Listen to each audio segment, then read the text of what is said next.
হয়েছেন।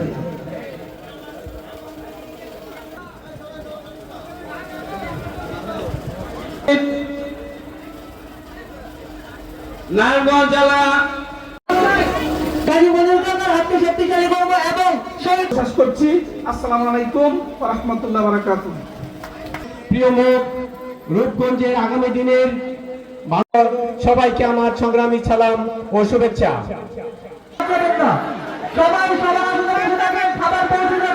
শহীদ রাষ্ট্রপতি জিয়াউর রহমান এমন একটি নাম যার জন্ম না হলে এই বাংলাদেশের জন্ম হতো না।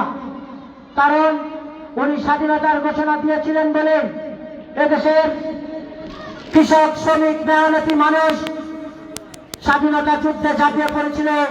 বাংলাদেশ স্বাধীন হয়েছিল।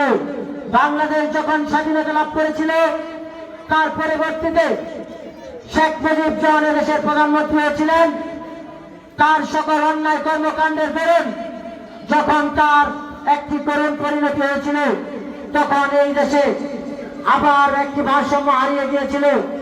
এদেশের মানুষের দায়িত্ব, দেশের রাষ্ট্র ব্যবস্থার দায়িত্ব নেওয়ার জন্য তখন কেউ ছিল না।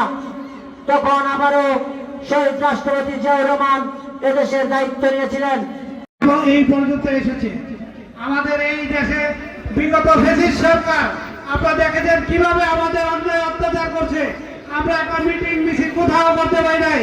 তারা জায়গা জমি দখল করছে, তারা স্কুল দখল করছে, তারা মাঠ দখল করছে, তারা ঘাট দখল করছে, সবকিছুই দখল করছে। দিনের ভোট রাত্রে দিছে। আমরা কোনোদিন ভোট সেন্টারের কাছেও যাইতে দেয় নাই। আওয়ামী নেতৃত্ব সেই দিন নিশ্চুপ ছিল, কিং কর্তব্য বিগ্রহ ছিল। মানুষকে বাঁচানোর জন্য সেই দিন জিয়াউর রহমান সাহস করে এই দেশের স্বাধীনতা ঘোষণা করেছিলেন।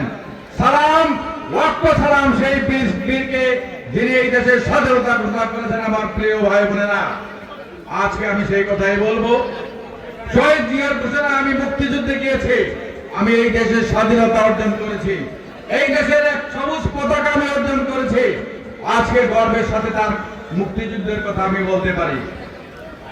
এই মুক্তিযুদ্ধে আরো অনেক সেক্টর কমান্ডার ছিলেন। আজকে আপনারা এই কাদা বৃষ্টির মধ্যে শুধু আপনারা রূপগঞ্জই নয়, সারা বাংলাদেশে লক্ষ লক্ষ মানুষ শহীদ জিয়ার স্মৃতিচারণ করে, তার কাজ কামকে বর্ণস্মরণ করে তার আত্মার প্রতি শ্রদ্ধা জানাচ্ছে, তার আত্মার শান্তি কামনা করছে। আর অন্য কোন সেক্টর কমান্ডারদের নামে কি এরকম কিছু হচ্ছে? হয় না। কেন হয় না?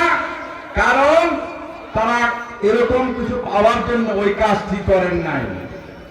জিয়াউর রহমান জীবনকে ভয় করেন নাই, মরতে ভয় করেন নাই। উনি ছিলেন মৃত্যুঞ্জয়ী। ওনার পরিবার, ওনার দুই সন্তান, ওনার স্ত্রী, ওনারা কষ্টে ছিলেন। ৭১ মুক্তিযুদ্ধের সময় সেই কষ্টের কথা মনে করে পাকিস্তানিদের কাছে উনি আপোষ করেন নাই। শহীদ জিয়া জীবন দিয়েছেন, কিন্তু ওই দেশের স্বাধীনতার জন্য, সার্বভৌমত্বের জন্য, গণতন্ত্রের জন্য উনি কারোর সাথে আপোষ করেন নাই। তাই সেই আপোষহীন নেতার কর্মী হিসাবে আমি আজকে ভাগ্যবান, গর্ব করে বলতে পারি, বুক উঁচিয়ে বলতে পারি, বুকে হাত দিয়ে বলতে পারি, সেই নেতার আহ্বানে আমি যুদ্ধে গিয়েছিলাম। ওই নেতার দলের একজন কর্মী। সেই কর্মী হিসাবে আমি জীবনের শেষ নিঃশ্বাস ত্যাগ পরাবদ্ধ তার দলের একজন কর্মী হিসাবে আমার জীবন শেষ করতে চাই। আপনাদের খ্যাতমতে আমার জীবন আমি উৎসর্গ করতে চাই।